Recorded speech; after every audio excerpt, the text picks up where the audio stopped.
Here she comes. It's the mystical, magical musician, the lovely and smooth hypnician, the wise word wanderer who wandered from afar.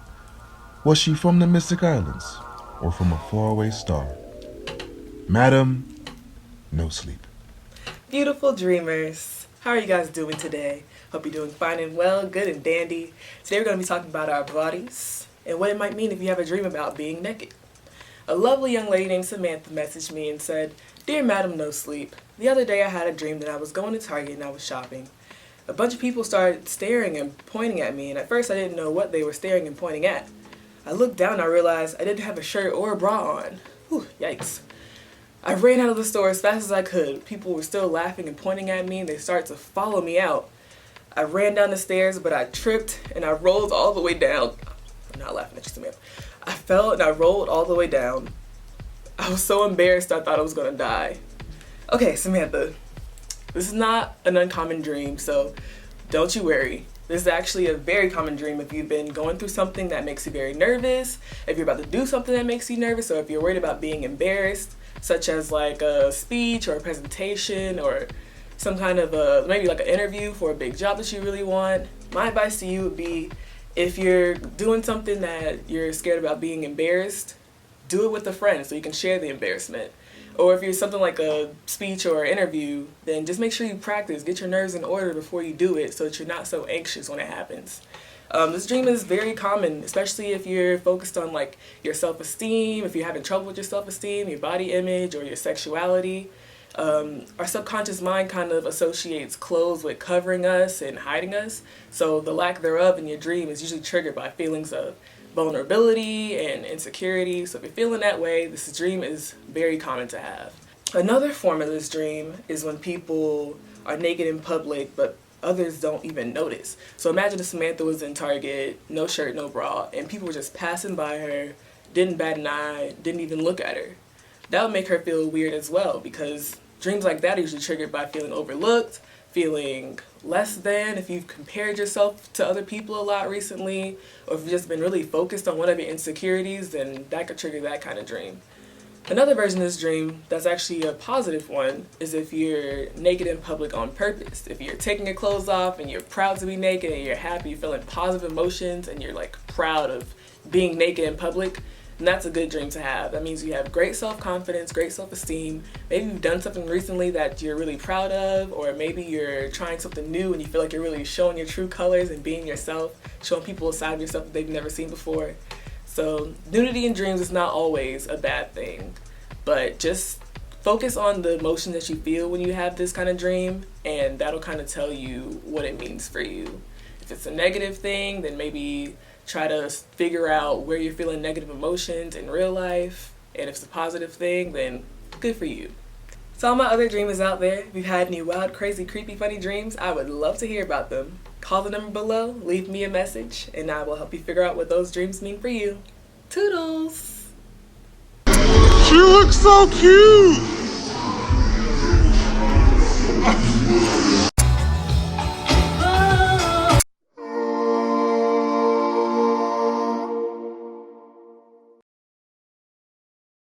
Okay, so I'm doing this video on body positivity. Don't know how to start it, but we're gonna do it. When I was a kid, the normal body to me was the built muscular kind, because people kind of put that stereotype in my head, like you had to look a certain way to be successful in life and to make it in life, which is weird.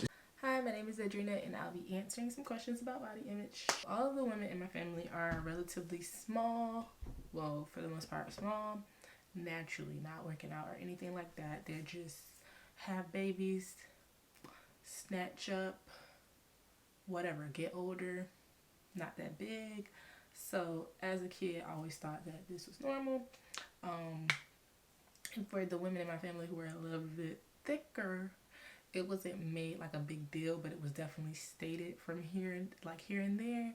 But for the most part, we're all pretty small. Hello, my name is Kona. So the first time that I realized my insecurity was in middle school. There was a list game and my name was at the bottom of the list. So they wrote me down and they wrote a pig-shaped girl with pimples on her face. And they said it was me. So that was like the 5th grade. It hurt me a little bit, but I bounced back from it. It used to replay in my head all the time, to the point where I would have to like replace things in my head because it was making me crazy. So I would just cry all the time. Like, being honest, I would always cry, and it made me think like I'm not a pig. I had to literally look in the mirror and like say that I'm not this. I don't look like this. I'm a gorgeous ass girl, and I have to wake up from that. The first time I felt insecure about my body was when I was in high school, and people often made jokes about how I looked, and that kind of made me feel discouraged and insecure about myself. And I felt like I needed to change, and I really didn't need to change. It was just people being stupid. First time I felt insecure about my body was when, because I was referred to as like being skinny, and all throughout growing up I was used to my family pointing out how skinny I was. Like, it wasn't something that I got gratification out of, but it was just something that was just normal. So when I went out to college and came home for like vacation time or breaks, after a couple of years of me getting a little bit of my woman body, my family started to notice, and they were like, "Oh my God, look at thighs, look at this, look at that," and like I just felt like they were just calling me fat, like. And so that's when I started taking a step back and looking at my body and being kind of uncomfortable, because I was used to one thing and now was changing. So for me personally, a lot of my mental illnesses, multiple, a lot of my difficulties in life now currently stem from past issues with family members and their insensitivity regarding the developmental aspects of like growing up and being told you're fat, food's not your friend, just different things that Jamaicans say that linger in your mind and they make you feel super duper inadequate and very gross. Being commented on about your weight, you're a kid. Let kids be kids. Let me eat what I want to eat. And if I have a pudge, let me be comfortable with that pudge until I get into my preteens and I start hitting puberty and losing that weight, which didn't happen for me. What makes someone beautiful to me is their confidence. I love me a confident person, because not only does it rub off on myself, like if you can feel that way about yourself, I can too. It's like, whoa, you just convinced me that you're the most amazing person in the whole universe. You look great, you dress amazing, you look, everything about you is just bon appetit, and now I want you. So it's really that simple with me. I like confidence. Now on a surface level, I really like faces, like facial structure is amazing to me, but doesn't come close to confidence, because you can be Miss Potato Head and it's all like, okay, and this potatoes taste good. It's like, you are so bomb, I stand. You just have to be assured of yourself, pretty much. That makes you beautiful, because it's like, I believe you. You said it. Just having a good conversation, being funny, I don't know, it just surpasses your looks. Just being a genuinely good person. Like, I think that's what makes me a good looking person to people, because I have a good personality. That's not to be cocky or anything, but like, I think my personality adds to my looks. So just being a good person, that's what makes you beautiful to me. As corny as that sounds. So yeah, that's it. I'm probably too confident to the people outside looking in. They probably think I'm conceited, cocky, too confident, the nerve of me. I don't match my energy, but to me personally, I'm not confident enough, because I'm often reminded about how I don't look, how I don't portray myself, and how I'm not shaped. which results in me often reminding everyone else, including myself, that when I look in the mirror, I look like this and I look good. Or if I put on this outfit, yeah, it don't look like that, but it look good on me. I'm wearing it. I'm walking art. And that's what I had to teach myself. So I fall in the middle of being too confident and not confident enough. I'm too confident for myself, but I also know I'm aware what I look like. You feel me? But there's nothing I can do about that except be me.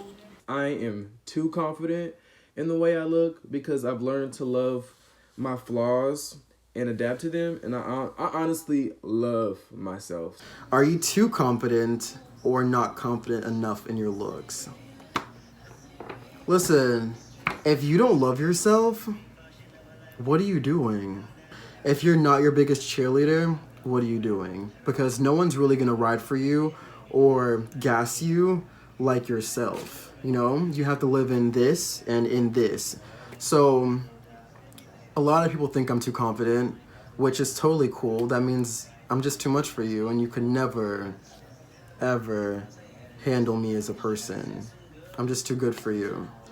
And I think you have to have that confidence and that mindset to know that some shit I'm just too good for. Like, I'm the type of nigga who's too good to make hot chocolate with hot water. Where's the milk? That's ghetto. I don't do that. You have to look in the mirror and just tell yourself, like, I'm the shit. You're that bitch. You're beautiful. Like, you're that nigga. Like, that's just it. And if it makes people uncomfortable, then you're doing the right thing, honestly. You're doing too much, or you're not doing enough. Like, you have to do too much, because why would you want to not do too much, you know?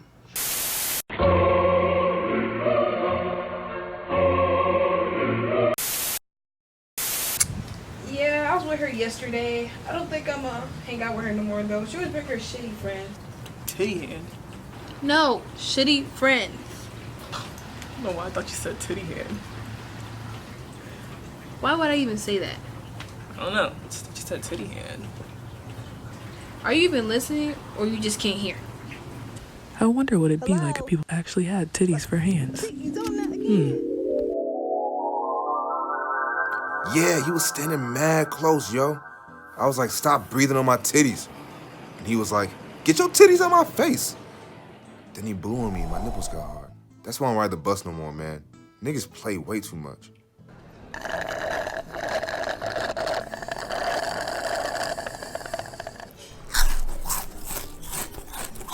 Dang, you must be real hungry. Mm-hmm. You got barbecue sauce on your titty.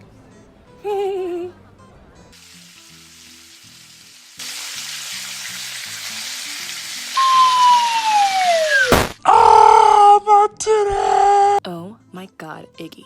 Look at her titties. I can't believe they're so big. They're just like so round. Excuse me? Are y'all talking shit about my titties? Oh, no, of course not. I wish my titties looked like yours. Girl, you can have them. My titties feel like bowling balls. I'm tired of being called a big titty buff bitch. At least your titties don't look like a chocolate chip on a hot dog. Oh my god, no, your titties are beautiful. Oh, your titties are beautiful. Oh no, your titties are beautiful. Oh god, your titties are beautiful. Oh no, your titties are beautiful. Oh, your titties are beautiful. Come on now. Why would I say titty hands? What is a titty hand? See, sometimes I don't even think you're listening to me. Like right now. Are you still thinking about titty hands? Huh? This is why I'm like talking to you. You be thinking of the weirdest stuff. What's up, guys? Hope you guys are enjoying the Nosleep show. This is the interview segment where I like to talk to local artists from my city. Today we have Courteney Randall with us, one of my favorite photographers. We're going to be talking about body positivity today. So, Courteney, what got you interested in photography? Well, I was in 4th grade, and I was at my peak of like moving around a lot.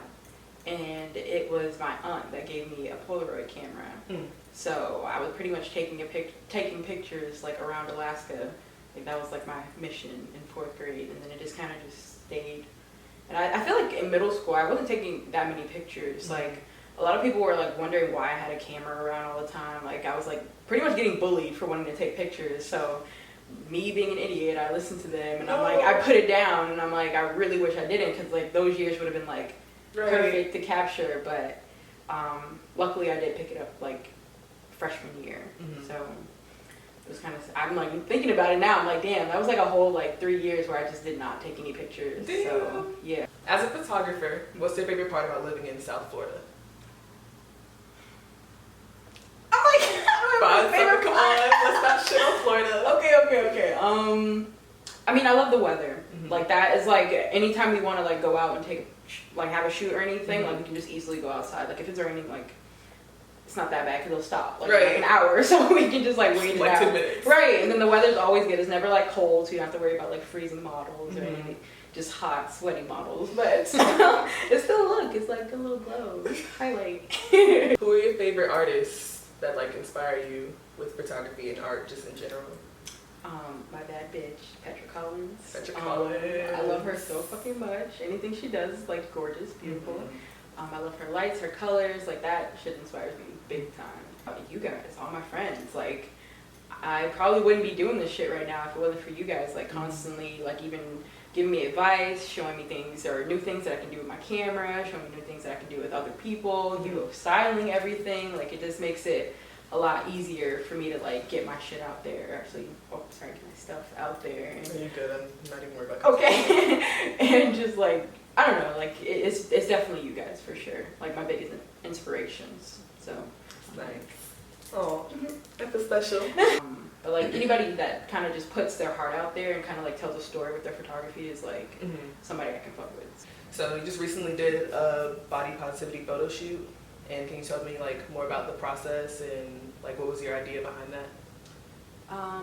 Well, since the body positivity topic is just so important and personal, I just wanted it to be like this personal idea. So I had this idea to just have all of it in a journal, so like a notebook almost, and just kind of have like interviews with like people and or I had questions that I asked people and their answers, and just to see like how each person like thinks about these things differently. You know, like some people were like, I'm very proud of my body. A lot of people were like, I'm not proud at all. Like so just to have like all those different like personalities like mashed into one book was kind of like my whole idea about it. So just having it in a journal and me handwriting everything, and I just wanted it to be really personal since this was like a personal topic. Right.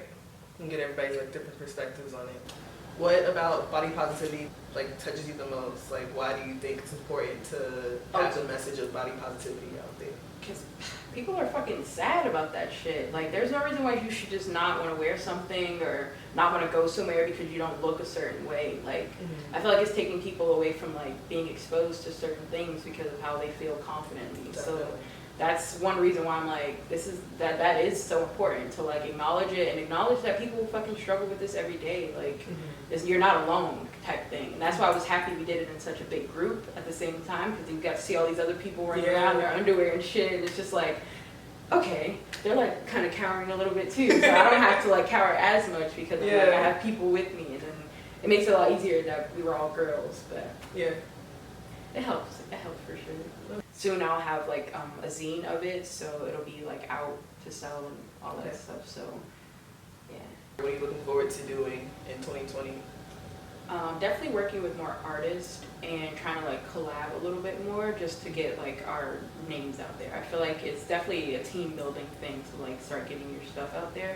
I want to work with you guys, of course, and try to get more like shoots done and actually do some bigger shit. So hopefully some big shit is coming in 2020. No, big shit. Not hopefully. Coming. Big shit is coming. Thank you. Yeah. So that would be awesome. Yes. And we can get that going. For sure. Well, thank you so much for being on my show. Love you so much. So, thank you guys for watching. Hope you guys enjoyed this episode of the No Sleep Show. See you guys next time with another artist from South Florida. Bye!